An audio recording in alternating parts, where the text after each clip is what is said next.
ये कहानी है 1981 की। 7 मार्च 1981 की सुबह वर्जीनिया में लैंगले हेडक्वार्टर सीआईए के एक अंधेरे बेसमेंट ऑफिस में थॉमस मिशेल के हाथों में एक डीकोडेड ट्रांसमिशन था। उसने फोटोग्राफ डॉक्यूमेंट के किनारों पर अपनी पत्नी सारा की हैंडराइटिंग पहचान ली थी। कमरे में सिर्फ फ्लोरेसेंट लाइट्स की हल्की गुनगुनाहट थी। वे 11 साल से शादीशुदा थे, 2 बच्चे थे। हर रविवार पैनकेक बनाती थी वो। लेकिन अब डेस्क पर रखे इंटेलिजेंस इंटरसेप्ट को देखते हुए थॉमस को एहसास हो गया कि उसकी पूरी जिंदगी एक नाटक थी। कागज़ हल्का सा काँप गया जब उसने उसे टेबल पर रखा। गला सूखा हुआ था। यह सोवियत कोडेड मैसेज 3 दिन पहले वियना में एक केजीबी रेसिडेंट से इंटरसेप्ट किया गया था। रूटीन सिग्नल इंटेलिजेंस कलेक्शन का हिस्सा था। थॉमस का काम इंटर्न्स ब्लॉक कम्युनिकेशन को डिकोड और एनालाइज करना था, जो टॉप सीक्रेट क्लियरेंस और पूर्ण विश्वसनीयता मांगता था। वो 7 साल से बिना किसी हादसे के एक काम कर रहा था, जासूसी मैकेनिकल भाषा को एक्शनेबल इंटेलिजेंस में बदलते हुए। लेकिन आज सुबह ट्रांसमिशन के साथ आए फोटोग्राफ डॉक्यूमेंट्स के बैच में कुछ ऐसा था जो उसके सीने को कस गया और नज़रें संकरी कर दी। यह एक आंतरिक सीआईए असेसमेंट का पेज था। वॉरसॉ पैक्ट ट्रूप मूवमेंट जो वहाँ पर हो रहा था कोल्ड वॉर के दौरान। क्लासिफाइड आइज ओनली डॉक्यूमेंट था ये कोई आम डॉक्यूमेंट नहीं था। इसको सिर्फ क्लियरेंस वाले लोग ही देख सकते थे, जिनके पास हाई लेवल क्लियरेंस हो। और ऊपरी दाएं कोने में लगभग अदृश्य सा एक पेंसिल का छोटा नोटेशन, 3 अक्षर और एक नंबर, उस पोलिंग स्क्रिप्ट में लिखा जो थॉमस ने बर्थडे कार्ड्स, ग्रॉसरी लिस्ट और किचन काउंटर पर छोटे नोट्स में देखा था। वही हैंडराइटिंग जो उसकी मैरिज सर्टिफिकेट पर साइन की गई थी, वही हाथ जो कल रात उसके चेहरे को छुआ था। थॉमस हिला नहीं, उसने किसी को कॉल नहीं किया। वो बस वहाँ बैठा रहा, कानों में खून की धड़कन सुनते हुए, ठंडी स्पष्टता से समझते हुए कि वो औरत जो हर रात उसके बगल में सोती थी, क्लासिफाइड इंफॉर्मेशन मॉस्को को लीक कर रही थी। इससे भी बुरा अब उसे फैसला करना था, रिपोर्ट्स करे या बचाए, परिवार को तबाह करे या देश को धोखा दे।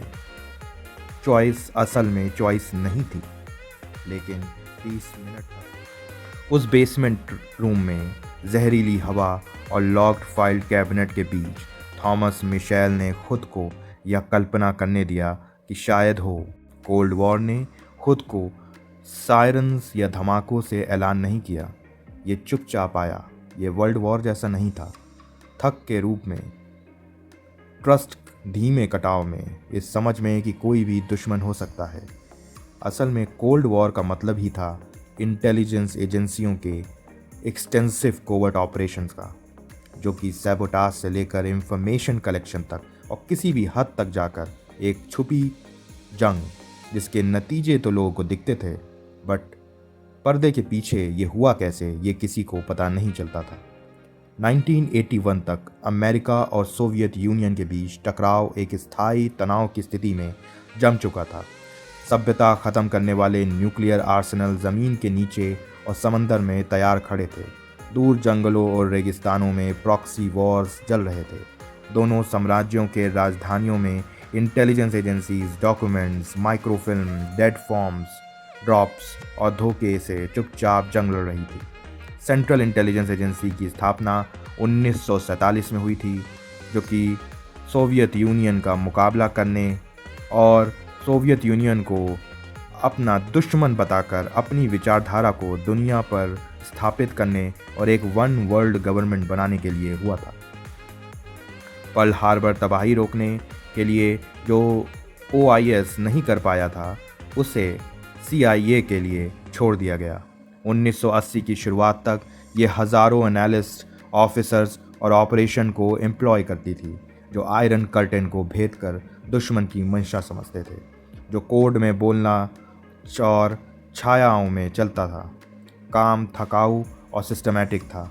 थॉमस जैसे एनालिस्ट रिपोर्ट्स में दबे रहते थे, इंटरसेप्ट कम्युनिकेशन छानते, पैटर्न्स इन कस्टडीज और ढूंढते, और एकल धागा जो खींचने पर पूरा नेटवर्क उजागर करते।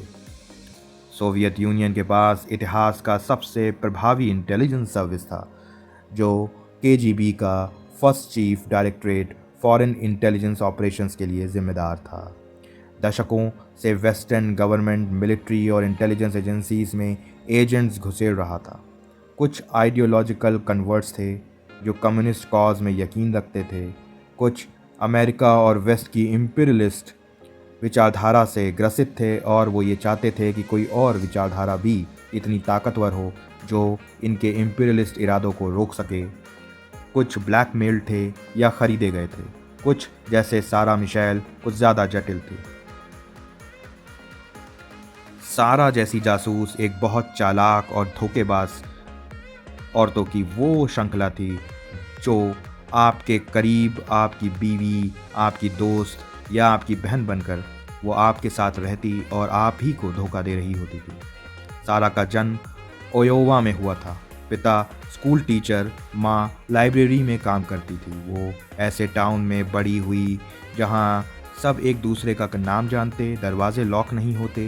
विस्कॉन्सिन में कॉलेज गई, लैंग्वेजेस पढ़ी, ऑनर्स से ग्रेजुएट हुई और 1968 में वॉशिंगटन डीसी शिफ्ट हुई।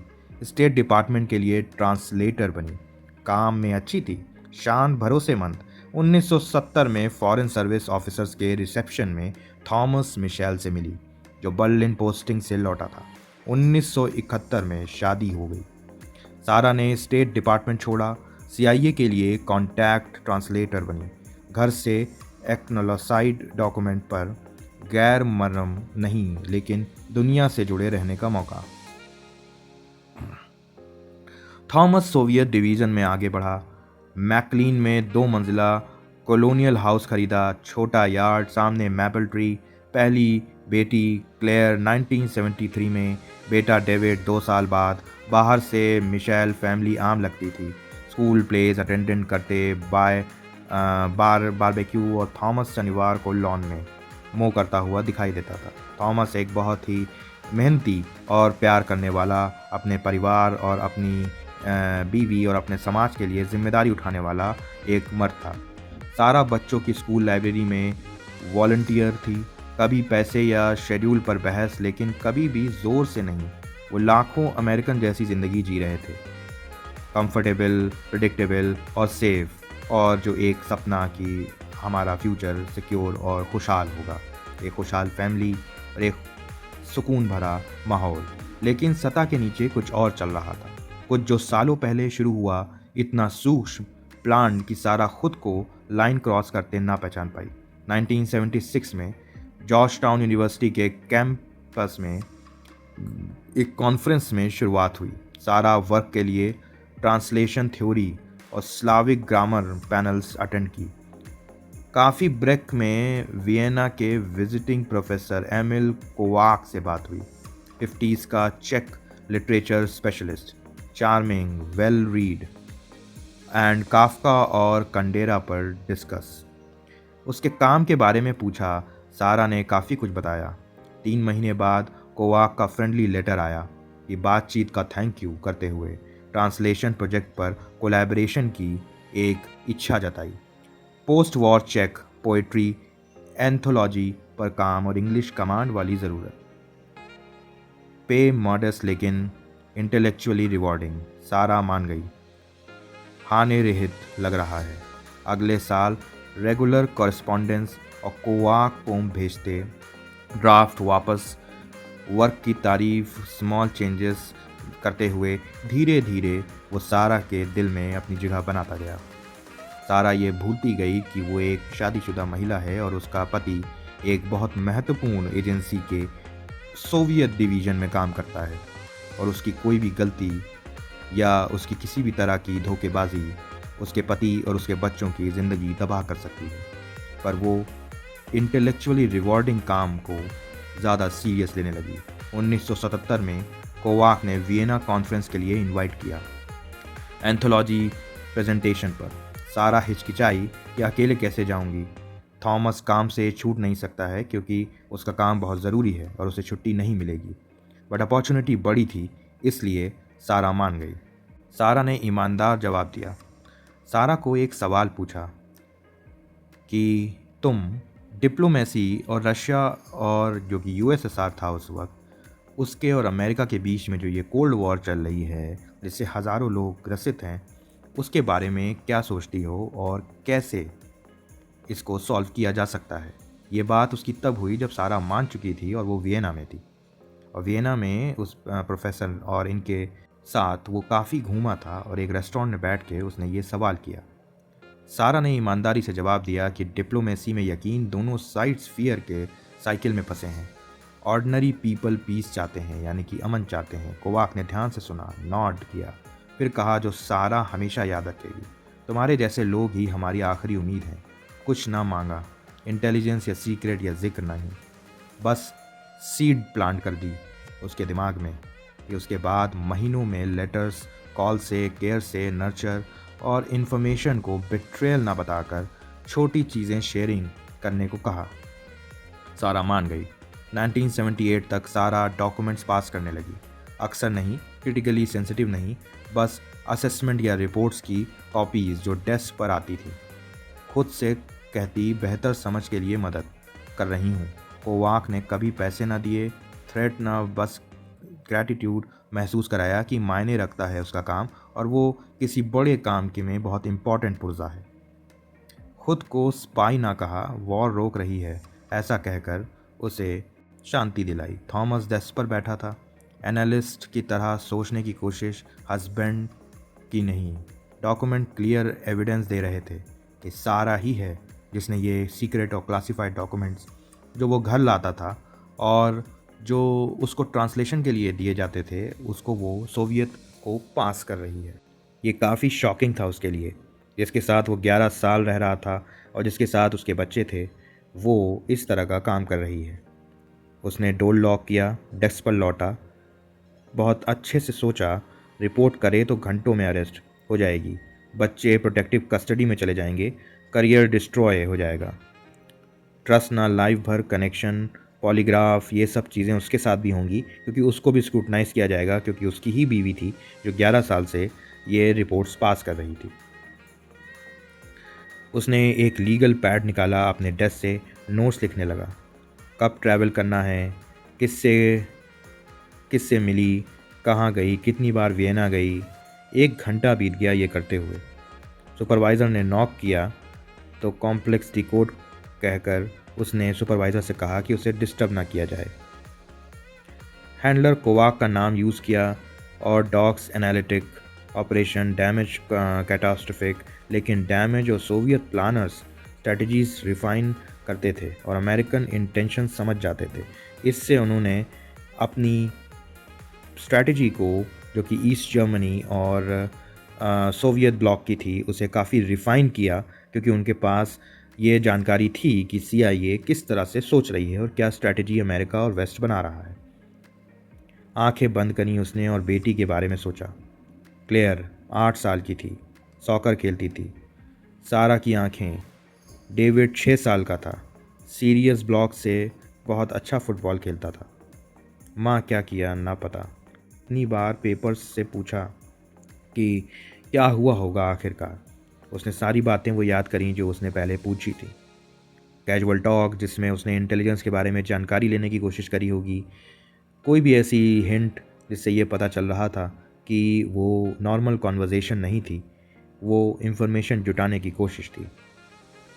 शाम 6 बजे ऑफिस छोड़ा और ट्रैफिक में ड्राइव करते हुए वो नॉर्मल कम्यूटर्स डिनर थिंकिंग करते हुए निकल गया। दुनिया वैसी लेकिन उसकी ख़त्म। शाम 6 बजे जब वो ऑफिस से निकल के घर पे आया था, जिसके बारे में मैंने आपको बताया कि घर में चिकन बना था, डिनर के बारे में सोचते हुए, लेकिन थॉमस की दुनिया उलट चुकी थी। बच्चे क्लेयर डेविड लिविंग रूम में थे। क्लेयर होमवर्क कर रही थी, डेविड अपने बॉक्स से खेल रहा था। यह दृश्य थॉमस ने हज़ारों बार देखा था, लेकिन आज सब एक झूठ लग रहा था। थॉमस से उसकी बीवी ने पूछा कि तुम लेट हो गए। सारा ने घड़ी देखते हुए कहा, मुस्कुराते हुए। थॉमस ने अपना कोट उतारा और जवाब दिया। डिकोडिंग में उलझ गया था। उसकी आवाज़ सामान्य थी, लेकिन अंदर से सब काँप रहा था। सारा ने कंधे उचकाए और कहा, डिनर तैयार है, डेविड हाथ धो लो। थॉमस ने बेटे को गोद में उठाया और बाथरूम की तरफ ले गया। पानी चलाया, साबुन लगाया और डेविड ने स्कूल की बातें बतानी शुरू कर दी। आज क्या हुआ, कौन सा दोस्त आया। थॉमस ने सही जगहों पर हंसी, सही सवाल पूछे, लेकिन उसका दिमाग कहीं और था। वो सोच रहा था कि ये सब कितना परफेक्ट लग रहा है, लेकिन कितना खोखला है। डिनर टेबल पर सब बैठे, चिकन गर्मा गर्म, सब्जियां स्टीम्ड और ब्रेड साइड में। क्लेयर ने अपनी फील्ड ट्रिप के बारे में बताया। अगले हफ्ते स्कूल का एक्सकर्शन है। डेविड ने अपनी प्लेट से ब्रोकली निकालते ही कोशिश की, लेकिन सारा ने प्यार से डांटा। थॉमस ने सारा की तरफ देखा, वो हंस रही थी, बच्चों को चिढ़ा रही थी। टोरंटो का कॉन्फ्रेंस कब है? थॉमस ने कैजुअली पूछा।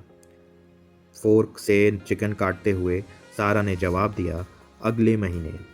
ट्रांसलेशन पर कुछ नए टॉपिक्स। उसका चेहरा बिल्कुल सहज था, जैसे कुछ हुआ ही ना हो। थॉमस ने नोटिस किया कि वो जानती नहीं थी, या शायद जानती थी और ये सब एक एक्ट था कि थॉमस को कुछ पता नहीं है। डिनर ख़त्म हुआ, बर्तन धोए गए और बच्चे सोने चले गए। सब कुछ वैसा ही जैसा हर शाम होता था, जैसा हर घर में होता है। रात के 10 बज गए, बच्चे सो चुके थे। थॉमस और सारा बेडरूम में लेटे। लाइट बंद, सिर्फ स्ट्रीट लाइट की हल्की चमक खिड़की से आ रही थी। सारा ने कंबल की तरफ सरकते हुए थॉमस का हाथ पकड़ा। लंबा दिन था, उसने पूछा, आवाज़ में वो पुरानी गर्माहट। थॉमस ने सांस ली और कहा, हाँ, काफ़ी मेहनती दिन था, काफ़ी काम था, कुछ ऐसी चीज़ें जो डिस्कस नहीं कर सकता। सारा ने करीब आकर कहा, कोई बात नहीं, मैं समझती हूँ, तुम्हारा काम इम्पॉर्टेंट है। वो थॉमस की तरफ मुड़ी और चेहरा उसके कंधे पर रख दिया। थॉमस ने उसकी पीठ पर हाथ फेरा, लेकिन अंदर से वो बर्फ़ सा जम गया था। वो सोच रहा था कि ये हाथ जो कल रात तक उसके लिए थे, आज सुबह क्लासिफाइड डॉक्यूमेंट पर नोट्स लिख रहे थे। सारा, थॉमस ने धीरे से कहा, आवाज़ में हल्का रुकावट। हाँ। सारा ने ऊपर देखा, आंखें चमक रही थी। थॉमस का गला सूख गया। वो पूछना चाहता था कि सब कुछ सीधे, लेकिन शब्द ना आए। अगर गलत हो गया तो, अगर ये सिर्फ कोइंसिडेंट हुआ तो कुछ नहीं। उसने कहा, कोइंसिडेंट हुआ तो ये काफ़ी गलत मैसेज देगा, पर अगर ये कोइंसिडेंट नहीं हुआ और वो सच में जासूस हुई तो वो सबूत मिटाने में जुट जाएगी। इसी कश्मकश में वो पूरी रात सो नहीं पाया और सुबह हो गई। थॉमस जल्दी उठा, कॉफ़ी बनाई। सारा अभी सो रही थी। बच्चे स्कूल के लिए तैयार थे। वो चुपचाप नाश्ता किया और क्लेयर को ड्रॉप किया स्कूल में। फिर सीधा ऑफिस नहीं गया। काउंटर इंटेलिजेंस डिपार्टमेंट के डिप्टी डायरेक्टर वॉल्टर ब्रेनन के पास पहुंचा। ब्रेनन का ऑफिस सादा था, कोई फ़ोटो नहीं, सिर्फ फाइल कैबिनेट और एक सुरक्षित फ़ोन। थॉमस ने डॉक्यूमेंट निकाला, ट्रांसमिशन दिखाई कि ये सारा की हैंडराइटिंग है। उसने आवाज़ स्थिर रखते हुए। ब्रेनन ने चश्मा लगाया, पेज देखा। पक्का? हाँ। ब्रेनन ने सिर हिलाया। हाँ। क्लेरेंस सस्पेंड हो जाएगी तुरंत। तुम्हें एडमिनिस्ट्रेटिव लीव पर भेजा जाएगा। फ़ोन, मेल सब चेक होगा। थॉमस ने पूछा, बच्चे? ब्रेनन ने कहा, फैमिली सर्विस हैंडल करेगी। Temporary custody. थॉमस का दिल बैठ गया। मैं खुद बताऊं? नहीं, रिस्क है। कोई कांटेक्ट ना हो सारा से। मीटिंग ख़त्म हुई। थॉमस कॉरिडोर में खड़ा रहा और कोलिंग्स पास से गुजरते। कोई कुछ ना कुछ बोला, लेकिन सब जान जाते। 9:47 बजे मैकलीन के घर पर FBI और CIA की जॉइंट टीम पहुंची। सारा किचन में डिश वॉशर लोड कर रही थी। बच्चे स्कूल में डोरबेल बजा। सोची पैकेज होगा। दरवाज़ा खोला, या स्टूडेंट एजेंट्स बैज दिखाते हुए। सारा मिशेल, हाँ, अरेस्ट वारंट है। वो पीछे हटी, लेकिन देर हो चुकी थी। स्टडी रूम में एक हेलो बुक्स मिली, जिसमें थिसॉर जैसी अंदर वन टाइम पैड और रशियन इंस्ट्रक्शंस लिखे हुए थे। हैंडकफ्स लगे और कार में बिठाकर पड़ोसियों के सामने उसे ऑफिस ले जाया गया। उसे पकड़ लिया गया था। ये उसे रियलाइजेशन हो गया था। उसके सामने अपनी सारी ज़िंदगी और अपनी सभी गलतियों की एक झलक उसके आंखों के सामने से जाने लगी। उसे एहसास हुआ कि उसने सिर्फ अपनी ही नहीं, अपने पति और अपने बच्चों की ज़िंदगी भी बर्बाद कर दी है, अपनी फर्जी महत्वाकांक्षा के लिए जिसमें वो बहुत खुश और इम्पोर्टेंट फील करना चाहती थी। इंटरोगेशन नॉर्थ वर्जीनिया की एक सुरक्षित बिल्डिंग में हुआ। विंडोलेंस रूम में टेबल 2 FBI एजेंट सारा बैठी थी, हाथ बंधे नहीं लेकिन चेहरा पीला। नाम सारा मिशेल, काम ट्रांसलेटर, CIA कॉन्टैक्ट। फिर सवाल तेज़, वियना एमिल कोवाक पोइट्री प्रोजेक्ट से कैसे मिली? सारा ने सिर झुकाया, हाँ वो सब सही है। एजेंट ने पूछा, क्यों किया? सारा ने आंखें उठाई, मैं युद्ध रोकना चाहती थी। मुझे लगा ये जानकारी शेयर करने से दोनों तरफ समझ पड़ेगी। पैसे नहीं लिए, कोई धमकी नहीं, बस सही लग रहा था। वो सब बता गई, डेड ड्रॉप्स, कोड्स, 40 डॉक्यूमेंट्स, नाम, लोकेशन, डेट्स। आवाज़ सपाट। पति को शक नहीं, सावधान रहती थी। बच्चों को नहीं, कभी नहीं। 6 घंटे चले, रिकॉर्डर बंद। सारा को सेल में डाल दिया गया।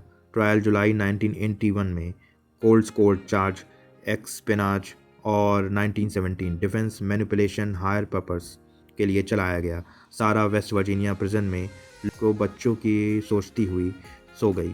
थॉमस 3 बार मिला, क्लेयर साइडलैंड डेविन रोया, फिर बंद। लेटर्स भेजते हुए जवाब नहीं आया और बच्चे अपनी माँ को याद करते हुए काफ़ी रोते थे। उनको बताया गया था कि उनकी माँ कहीं छुट्टी पे दूर गई हुई हैं, बट जब टाइम बहुत बीत गया तो एक्सप्लेन करना मुश्किल हो गया।